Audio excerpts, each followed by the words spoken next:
how you manage your physical space is a huge determiner in your success, both in your life, in your career, in making money, your relationships, and your general happiness. We're going to dive into that in this video. I am David Krueger. I am the marketing coordinator for Kevin Trudeau's various companies, the Global Information Network, the Fan Club, Trudeau Consulting, and the rest. I have worked with Kevin for a number of years. I lived with him for about 4 years. And in that time, I learned a great deal from this man. For those of you who haven't yet heard of Kevin Trudeau, he is a former elite insider, generator of billions in sales, the former infomercial king, famous for things like Mega Memory, Natural Cures, best-selling, New York Times best-selling author, Natural Cures They Don't Want You to Know About, The Weight Loss Cure, and others.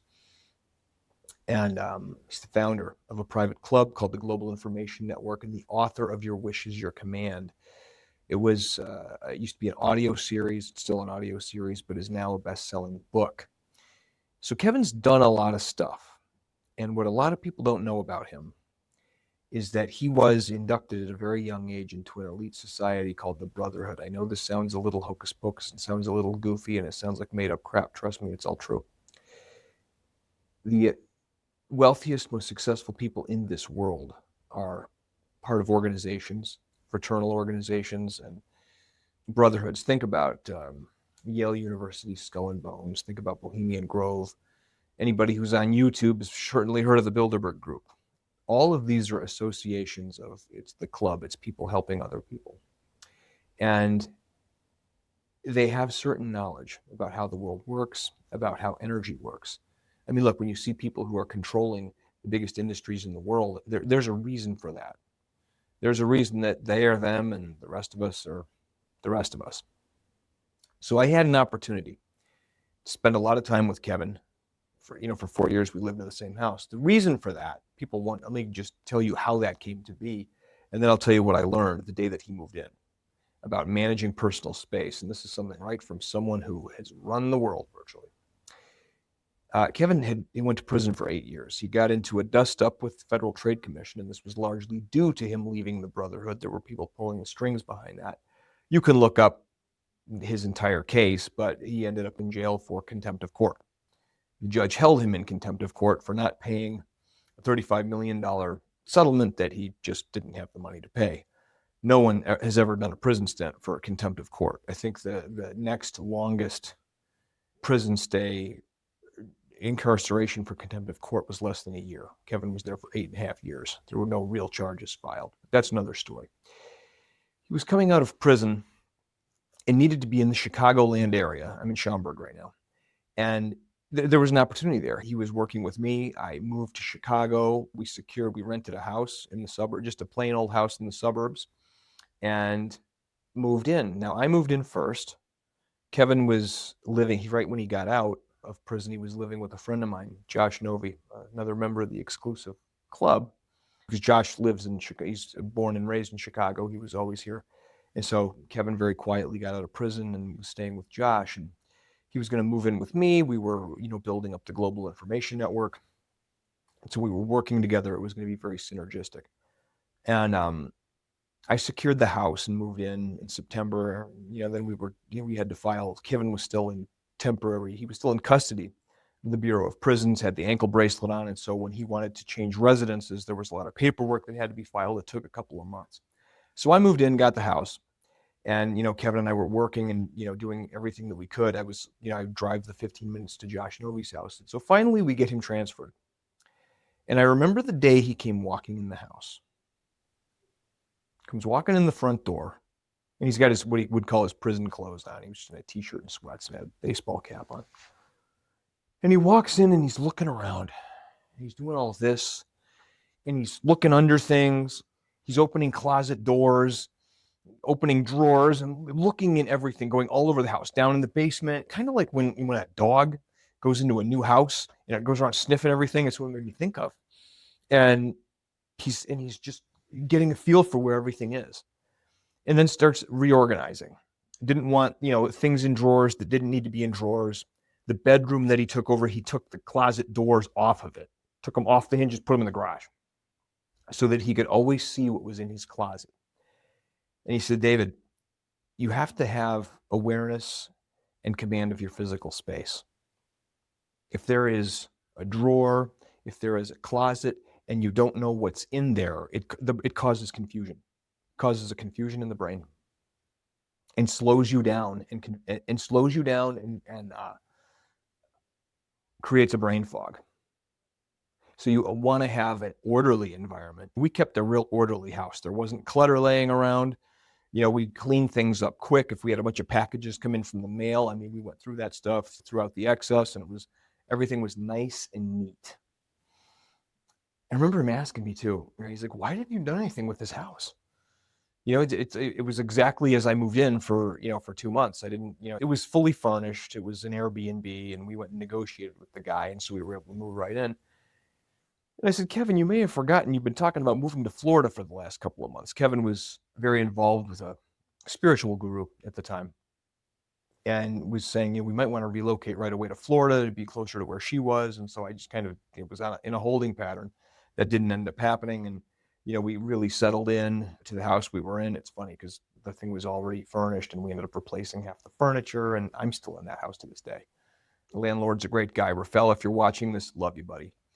Organized space, orderly space, and Feng Shui, which is a real thing. Some people think Feng Shui is woo-woo. It's energy needs to flow through the house. Something else he taught me, and I rearranged my office in the house around this. My office here, now we have offices, and as I'm sitting here facing the camera, you can't see behind. I'm facing the door. And there's no clutter, there's no nothing, there's nothing to distract me. The only thing in front of me is a cork board with graphs on it. And we keep those in front of ourselves and at our attention for a very specific reason, so that we can drive the graphs up with our minds. So we always look at them.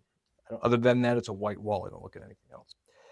My office in the house we were in, it was an L-shaped desk, and it was against the wall. And that's the way that the landlord had it set up. I mean, this furniture was already there, and I just came in and started using it as it was. When you have an L-shaped desk against the wall, it leaves the center of the room open, and you can move around. It seems very ergonomic. As Kevin walked in my office, and he looked at it, he said, "That's no good. You can't do that. Your back is to anyone that comes in here. It diminishes you. You're not commanding the room." So what do I do, Kevin? He says, what you should do is you should take that desk and turn it around so you're facing like outward should anyone come in this room. And it did. It kind of altered the whole situation, altered the arrangement. I walk in that room and now I got to come around and get behind. But I sit behind the desk and I am now facing out. If anyone comes around the corner, there I am. I'm like the captain of the Starship Enterprise, sitting in my command chair, just looking at you as you come around the corner. And it's a very different energy. So I did. I immediately moved the desk, and it's in that configuration to this day. Learned a lot from him about about physical space. If you want to have something on your desk, books, trophies, have it behind you, or in my case, beside me. I have an interesting, the window is behind me, as you can see, but my little long putt golf trophy, my model of a Dodge Challenger SRT Hellcat, all of these things, and books, and some things I have up on display. All of these things are where I cannot see them. When I am sitting at my desk working, I have nothing distracting me. I can see the door. I can, and right now I'm shooting a video talking to you guys, so the door's closed. No one can come in. If I need to work on the computer, as I often do, I turn right to my side, and it's right here. A lot gets done in a day. When you're trying to build a fortune, pursue a mission, whatever you want to do, you need to get a lot done in a day. You need to stay focused and get a lot done. So that's a little tip. Managing your physical space. If you have a lot of clutter in your bedroom, your house, or your office, you're creating confusion and cloudy thoughts, and you're clouding up your brain. And you're probably in a brain fog, and you're probably feeling tired. So that was how I learned that from Kevin, up close and personal. A little later on, after he moved in, we actually hired an organizing company. Came in, went through the whole, we spent thousands of dollars. They came in, and all these, like the silverware in the drawers have labeled plastic bins.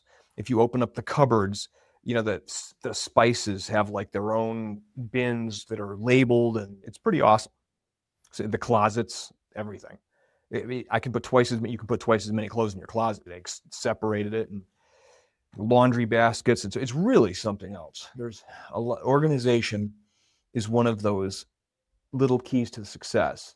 You know, people put organization on their to-do list, like I'll get to it often. I'll get myself organized one day. Do it today. It's a precursor to getting everything done. It's a precursor to succeeding. It's a precursor to becoming the person you want to be. So that's my tip for today. You know what it made me think of? Actually, I'm going to have to do a video about this. Look at this big old leather case. This is what's called a priority manager. It's like a day planner on steroids. You can't manage time. You can only manage priorities. That's another fact. Once you've got your physical space cleaned up, we're going to talk about your priorities. That's a video for another time. For right now, I'm running a little long. This is David Krueger, Marketing Coordinator for the Global Information Network, Kevin Trudeau Fan Club, and the rest of the Kevin Trudeau companies with your little tidbit from the elites, from the insiders. This is how success works. Please give me a subscribe, a like, hit the notification bell so you get notified when my videos come up.